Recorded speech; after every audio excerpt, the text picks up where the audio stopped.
22.3 kilometre पर litre का mileage है।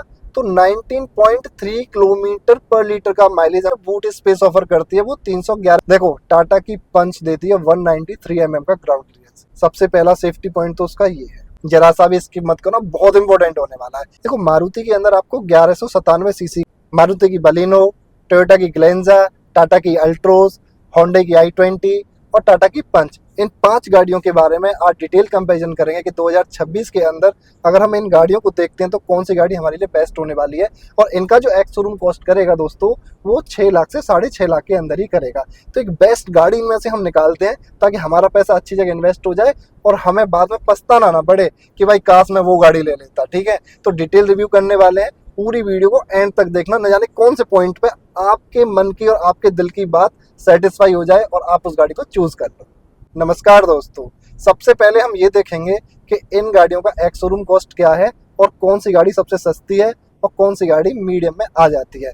तो मारुति की अगर मैं बलिनो की बात करूंगा तो 5,99,000 एक्स शोरूम कॉस्ट करती है।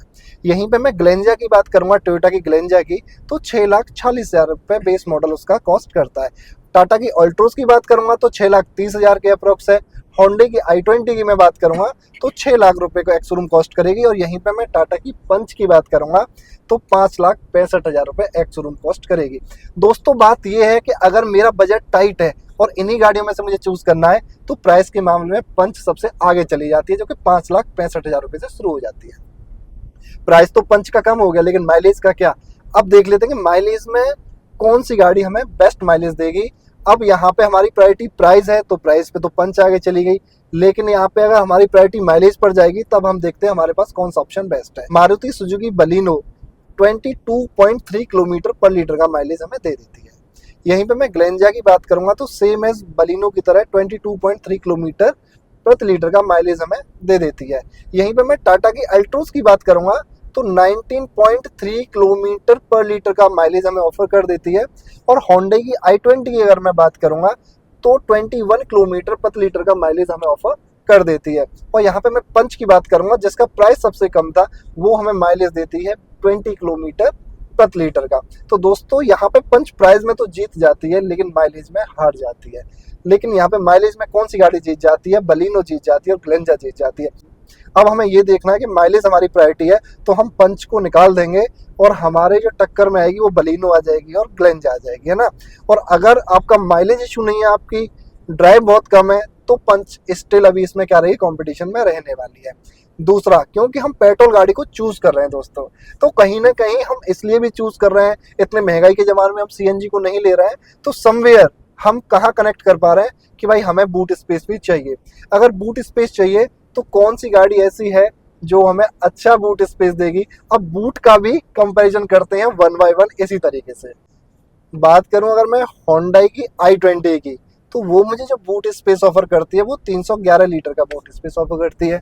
यही मैं बात करूंगा बलिनो ग्लेंजा की, तो वो मेरे को 318 लीटर का बूट स्पेस ऑफर करती हैं। यही मैं टाटा की अल्ट्रोज की अगर मैं बात करूंगा तो मेरे को 345 लीटर का बूट स्पेस ऑफर करती है। और यही मैं टाटा की पंच की बात करूंगा तो 366 लीटर का बूट स्पेस ऑफर करती है। तो अब देखो दोस्तों, जब इस तरीके से कंपैरिजन करते हैं ना, एक्चुअल चीजें निकल कर आती हैं। अब देखो टाटा की पंच प्राइस में सबसे कम थी, माइलेज 19 का था, बूट स्पेस सबसे ज्यादा आ गया। यहीं पे किस किस को पछाड़ दिया, होंडा i20 को पछाड़ दिया, अल्ट्रोज को पछाड़ दिया, ग्लेंजा को पछाड़ दिया। दूसरे नंबर पर आप देखोगे तो आपकी टाटा की अल्ट्रोज, उसका स्पेस 345 लीटर का बूट स्पेस है।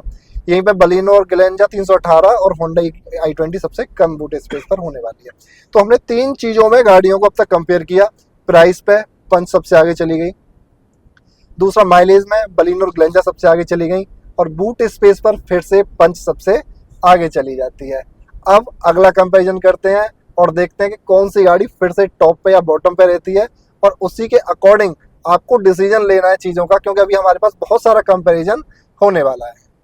मेरा जो तीसरा पॉइंट निकल कर आता है वो निकल कर आता है ग्राउंड क्लियरेंस। अगर मैं मान लो ऐसे इलाके में रहता हूँ जहाँ पे ज़्यादातर ऊबड़ खाबड़ रास्ते हैं और मेरी प्रायोरिटी होगी ग्राउंड क्लियरेंस की, तो और मुझे लेना है इन 5 गाड़ियों में से कोई गाड़ी, तो कौन सी बेस्ट होने वाली है। देखो टाटा की पंच देती है 193 का ग्राउंड क्लियरेंस, वहीं पर टाटा की अल्ट्रोज देती है 170 का ग्राउंड क्लियरेंस, टोयोटा की ग्लेंजा भी देती है 170 का, मारुति बलिनो भी देती है 170 का, और अल्ट्रोज देती है सबसे कम 165 का। तो अगर भाई ग्राउंड क्लियरेंस की बात आएगी तो फिर से टाटा आगे चली जा रही है। टाटा की पंच सबसे कम कीमत की है, सबसे ज़्यादा बूट स्पेस दे रही है, सबसे ज़्यादा ग्राउंड क्लियरेंस दे रही है, और माइलेज में अभी तक पीछे है। लेकिन आप 170 mm के ग्राउंड क्लियरेंस को भी कम ना समझें। बलिनो और ग्लेंजा के अंदर जो आपको ग्राउंड क्लियरेंस दे रखा है ये भी बहुत कम ग्राउंड क्लियरेंस नहीं है, अच्छा खासा ग्राउंड क्लियरेंस है, इसमें भी कोई दिक्कत होने वाली नहीं है। बाकी का कुछ ज़्यादा ही उबड़ खाबड़ रास्ते हैं, ग्रामीण इलाका है, गड्ढे रहते हैं, बड़े बड़े ब्रेकर रहते हैं, तो हम चूज़ कर सकते हैं ऑल्टो, हम चूज़ करते हैं टाटा की पंच को। अब जो मैं पॉइंट डिस्कस करने वाला हूं दोस्तों, ये सबसे इम्पोर्टेंट पॉइंट होता है सेफ्टी का। रोड पे चलते हैं, हम तो सही चल रहे हैं, सामने वाला कैसे आ रहा है पता नहीं, ठीक है। तो अब जो सेफ्टी को आप थोड़ा ध्यान से सुनना है, इसको वीडियो को स्किप मत करना। ग्लोबल एनकैप में 5 स्टार मिले हैं टाटा पंच को। सबसे पहला सेफ्टी पॉइंट तो उसका ये है। ABS मिलता है, एंटी लॉक ब्रेकिंग सिस्टम आपको मिल जाता है, EBD मिल जाता है, इलेक्ट्रॉनिक ब्रेक फोर्स डिस्ट्रीब्यूशन मिल जाता है, ESC मिल जाता है आपको, इलेक्ट्रॉनिक स्टेबिलिटी कंट्रोल मिल जाता है आपको, ब्रेक स्वे कंट्रोल मिल जाता है, इधर उधर गाड़ी फिसलती है ना तो उसको कंट्रोल करने के लिए मिल जाता है। 6 एयरबैग स्टैंडर्ड कर दिए गवर्नमेंट ने सभी गाड़ियों में, तो ये फीचर मिल जाते हैं टाटा की पंच के अंदर। सेकंड नंबर पर जो गाड़ी आती है स्टेबिलिटी के लिए, टाटा अल्ट्रोज की मैं बात करूंगा। ये भी ग्लोबल एनकैप में 5 स्टार लेकर आई गाड़ी है। ABS इसके अंदर मिल जाता है, EBD इसके अंदर मिल जाता है, कॉर्नर स्टेबिलिटी कंट्रोल इसके अंदर मिल जाता है, ठीक है दोस्तों, ESC इसके अंदर मिल जाता है, और दोस्तों stable cornering with corner stability control इसके अंदर मिल जाता है। तो इसके अंदर इतनी सारी सेफ्टी मिलती है, 6 एयरबैग स्टैंडर्ड है, 5 स्टार मिल रहा है। ये है टाटा की अल्ट्रोज। अब मैं बात करूंगा Hyundai i20 की। ग्लोबल एनकैप में 3 स्टार की रेटिंग मिलती है भाई। ABS मिल जाता है आपको, EBD मिल जाता है, हिल असिस्टेंट कंट्रोल आपको मिल जाएगा, ESC आपको मिल जाएगा, ठीक है, और हिल असिस्ट कंट्रोल इसका काफ़ी लाजवाब माना जाता है, और 6 आपको एयरबैग मिल जाते हैं। तो जो लोग Hyundai की तरफ झुकाव है इनका, तो आप देख लो इसके अंदर भी आपको लगभग टाटा जो सेफ्टी प्रोवाइड कर रहा है, Hyundai भी आपको सेफ्टी प्रोवाइड कर रही है। Hyundai ने ग्लोबल एनकैप में 3 स्टार की रेटिंग लेके अपने आप को साबित किया है कि अपनी i20 के साथ Hyundai कॉम्प्रोमाइज़ नहीं करती है। Hyundai i20 एक सदाबहार गाड़ी है और लॉन्ग रूट पे लॉन्ग ड्राइव के लिए बहुत अच्छे से कंफर्ट के लिए मानी जाती है। टोयोटा ग्लेंजा, अभी क्या है कि एनकैप में इसको टेस्ट नहीं किया है, अनटेस्टेड गाड़ी है, इस पे भरोसा आपको खुद ही करना पड़ेगा। वो भरोसा आप कैसे करोगे भाई? जो भी आपके यार दोस्त पड़ोसी मैकेनिक हैं उनसे पूछना पड़ेगा कि भाई आप ग्लेंजा को जो है आप ग्लेंजा को मेंटेन कर रहे हो, गाड़ी कैसी है, क्योंकि भाई एनकैप में तो अभी तक इसकी टेस्टेड नहीं हुई है। इसके अंदर सेफ्टी फीचर क्या मिल जाते हैं? 6 एयरबैग आपको मिल जाएंगी, EBS आपको मिल जाएगा, EBD आपको मिल जाएगा, ESC आपको मिल जाएगा, ठीक है। और दूसरी बात यह है कि ब्रेक असिस्ट इसका अच्छे से वर्क करता है, ये ट्रस्टेड बात है। तो दोस्तों ग्लेंजा के अंदर और बलिनो के अंदर लगभग सारी चीज़ें सेम है। तो जो मैंने सेफ्टी फीचर्स आपको बताए हैं इनका एक प्रॉपर फोटो भी मैं आपको दे दूंगा, स्क्रीन पे आप देख पा रहे होंगे, ठीक है। तो आप अच्छे से देख सकते हो और गाड़ियों को कंपेयर कर सकते हो कि स्टेबिलिटी के मामले में कौन सी अच्छी है, ठीक है। बाकी का ऑन रिकॉर्ड जब मैं बात करूंगा तो मैं तो टाटा को ही सजेस्ट करूंगा, क्योंकि टाटा सेफ्टी के मामले में सबसे आगे रहा है, क्योंकि भाई 5 स्टार लेकर आता है। दूसरा देखा भी गया है, जब भी कोई एक्सीडेंट वगैरह हुआ है तब भी उसने अपने आप को साबित किया है। टाटा की गाड़ियाँ कई बार अपने आप को साबित कर चुकी हैं कि बहुत मजबूत लोहे के साथ बनती हैं, और कहीं ना कहीं सेफ्टी के मामले में मारुति पीछे रहती है। इस चीज़ के साथ कोई भी बाइस नहीं हो सकती, और इस चीज़ को कहने में मुझे जरा सी भी झिझक नहीं है। अब मैं जो कंपैरिजन करने वाला हूँ ना, वो इंजन का कंपैरिजन करने वाला हूँ, और इससे बड़ा कंपैरिजन कुछ नहीं होता, इसको जरा सा भी स्किप मत करना, क्योंकि गाड़ी के अंदर की पावर डिफाइन करती है गाड़ी कितना अच्छी है। सबके बेस मॉडल की बात कर रहा हूँ, मारुति सुजुकी बलिनो का सिग्मा हो गया, टोयोटा ग्लेंजा का ई वेरिएंट हो गया, Hyundai i20 का एरा हो जाएगा, टाटा अल्ट्रोज का स्मार्ट वेरिएंट बन जाएगा, और टाटा पंच का प्योर वेरिएंट। दोस्तों अब मैं जो कंपेरिजन करने वाला हूँ वो इंजन की स्पेसिफिकेशन का कंपैरिजन है, जरा सा भी स्किप मत करना, बहुत इंपॉर्टेंट होने वाला है। मारुति बलिनो से स्टार्ट करता हूँ। देखो मारुति के अंदर आपको 1197 सीसी का इंजन देखने को मिलता है, 4 सिलेंडर्स, और यहाँ पे पावर की बात करूँ तो 88 bhp और 113 न्यूटन मीटर का टॉर्क देखने को मिल जाता है 5 स्पीड मैनुअल ट्रांसमिशन के साथ। यही मैं टोयोटा ग्लेंजा की अगर मैं बात करूँगा तो मेरे को 4 सिलेंडर 88 bhp और 130 न्यूटन मीटर का टॉर्क देखने को मिलता है और 5 स्पीड मैनुअल ट्रांसमिशन के साथ देखने को मिलता है। यहीं पे मैं Hyundai i20 के एरा की बात करूंगा ना, यहाँ भी मेरे को 4 सिलेंडर इंजन देखने को मिलता है और 82 bhp और 150 न्यूटन मीटर का टॉर्क, यानी कि ग्लेंजा और बलिनो से ज़्यादा मुझे किसमें मिलता है Hyundai i20 के अंदर।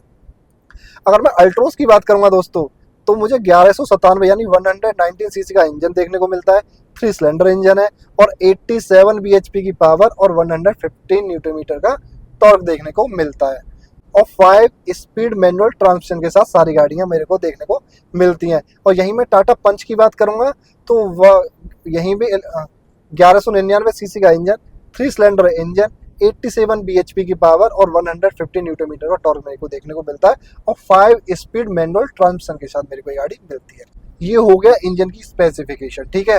अब इसमें मैं बताऊं आपको, जो 4 सिलेंडर गाड़ियां होती हैं वो थोड़ी साइलेंट होती हैं और जो 3 सिलेंडर गाड़ियां होती हैं इनमें थोड़ी सी नॉइज का और वाइब्रेशन का इशू रहता है। तो अब आपको यहाँ पे अगर देखोगे तो भाई 4 सिलेंडर में आपके साथ बलिनो होने वाली है, ग्लेंजा होने वाली है, i20 होने वाली है। आप यहाँ से देख सकते हो अगर आपकी प्रेफरेंस 4 सिलेंडर है। इतना सारा स्पेसिफिकेशन होने के बाद अब क्वेश्चन आता है कि किस गाड़ी को चुने। तो मैं अब आपकी हेल्प करने वाला हूँ यहाँ पे, क्योंकि मेरा काम यही है।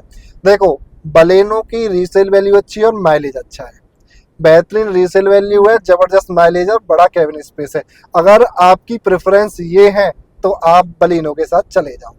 पंच की मैं बात करूंगा तो सुरक्षा है भैया, एसयूवी फील है, 5 स्टार की सेफ्टी है और एसयूवी ड्राइविंग पोजीशन है। आपको लगता है कि आप बैठे हुए हो ऊंचे पर, अपराइट बैठे हुए हो, दबे दबे से नहीं बैठे, ठीक है, तो आप पंच के साथ चले जाओ। i20 की मैं बात करूंगा तो आपको प्रीमियम इंटीरियर ऑफर करती है, स्मूथ इंजन ऑफर करती है और i20 का सबसे जो मेन चीज़ है वो प्रीमियमनेस ही होती है, ठीक है।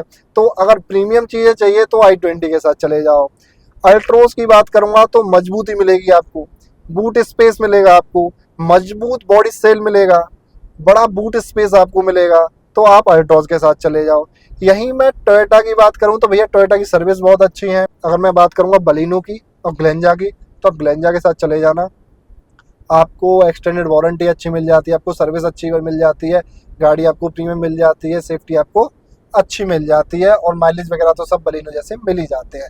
तो ओवरऑल मैं आपको सारी चीज़ें बता चुका हूँ। अब हर किसी का आपका एक अपना एक पर्सपेक्टिव होगा गाड़ी लेने का, ठीक है, और आप उसको इन चीज़ों के हिसाब से मैनेज करके देखो। फिर भी कहीं कोई दिक्कत आती है तो मुझे कमेंट करो, मुझे बताओ, मुझे रीच आउट करो, मैं आपकी हेल्प करूंगा कि भाई हमारे घर वालों की हाइट ज़्यादा है या हमारी फैमिली में मेंबर ज़्यादा है, कोई भी, या हमारी ड्राइव 500 है, 600 है, इतना है, तो कौन सी अच्छी रहेगी।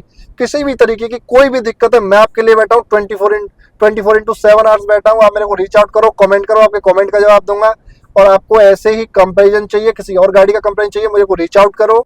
अगर आपको वीडियो अच्छी लगी हो तो वीडियो को लाइक करो, कोई दिक्कत हो मुझे को कमेंट करो और चैनल को सब्सक्राइब करो।